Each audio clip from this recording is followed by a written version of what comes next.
Assalamualaikum warahmatullahi wabarakatuh.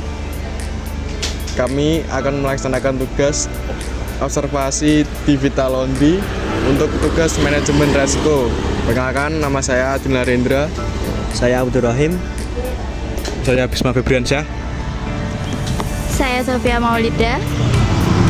Dan saya Anissa Balianti.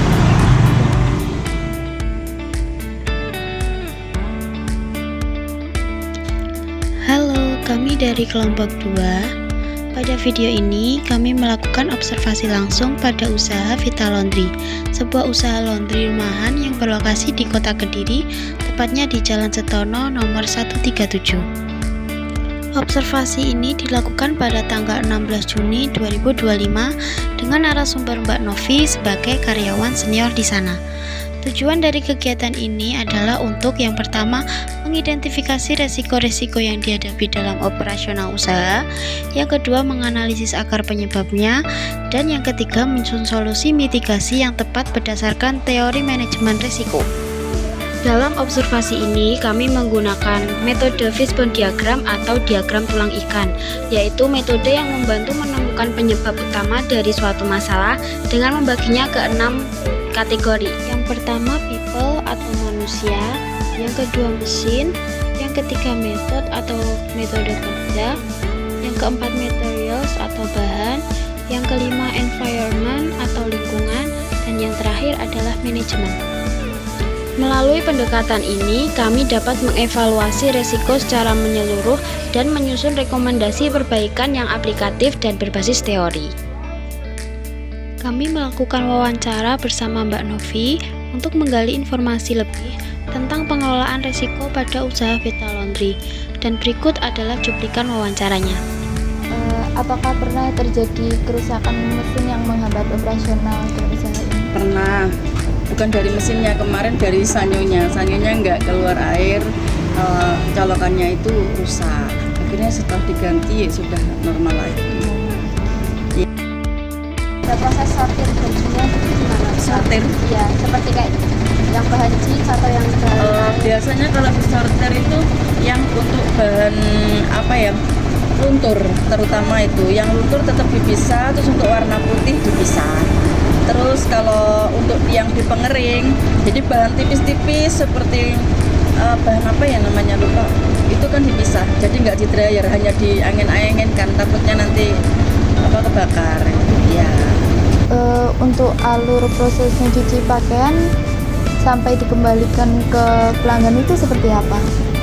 Setelah kita terima dari pelanggan, kita timbang, kita hitung, masuk mesin cuci. Mesin cuci seperti biasa kasih softener, terus deterjen, sudah selesai ada timernya sendiri kan di mesin, sudah selesai masuk dryer, tetap dihitung lagi gitu. Dryer setelah kering, kalau yang cuci kering dilipat, kasih parfum, packing, terus kembali ke pelanggan.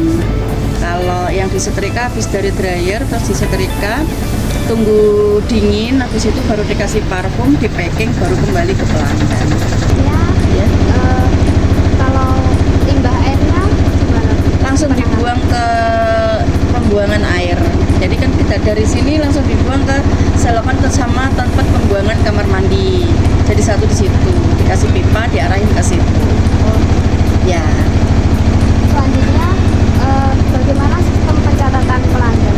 Kayak masuknya, keluarnya gimana? Ya, ada bukunya Mbak. Jadi masuk tanggal berapa kilo, terus nanti ada tulisannya diambil tanggal berapa kilo itu ada.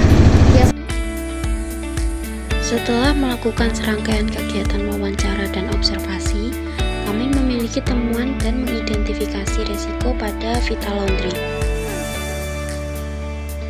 Pada kategori people atau SDM, ditemukan potensi kelalaian kerja seperti salah sortir, salah hitung, dan lain-lain, yang disebabkan tidak adanya SOP tertulis, hanya mengandalkan kebiasaan kerja. Pada bagian mesin ditemukan gangguan operasional akibat kerusakan alat atau mesin, khususnya pompa air. Hal ini disebabkan oleh perawatan hanya dilakukan saat ada masalah dan belum ada jadwal preventive maintenance. Selanjutnya pada bagian metode, jenis resiko yang ditemukan adalah ketidakkonsistenan alur kerja dan potensi salah langkah operasional.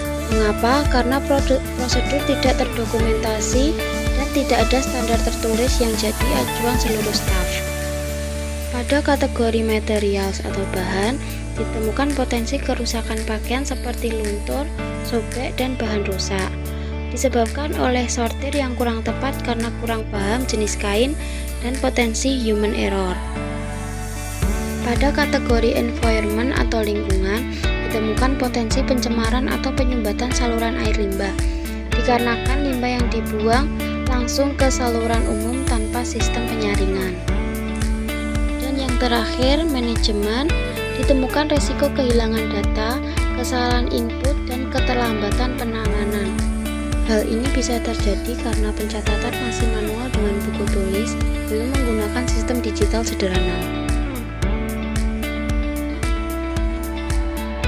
Dari identifikasi tadi, kita bisa menyusun fishbone diagram untuk mengetahui penyebab dan efek suatu resiko, mulai dari people atau SDM, mesin atau peralatan, metode atau prosedur kerja, material bahan baku, environment lingkungan kerja, dan manajemen.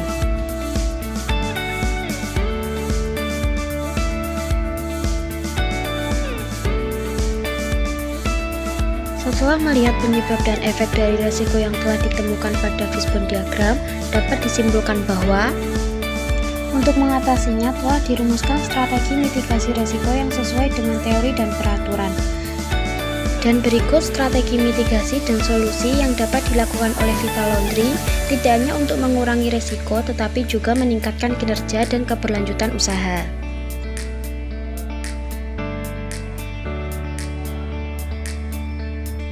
Semoga dengan adanya video ini dapat memberikan manfaat, pembelajaran, dan solusi. Terima kasih sudah menonton.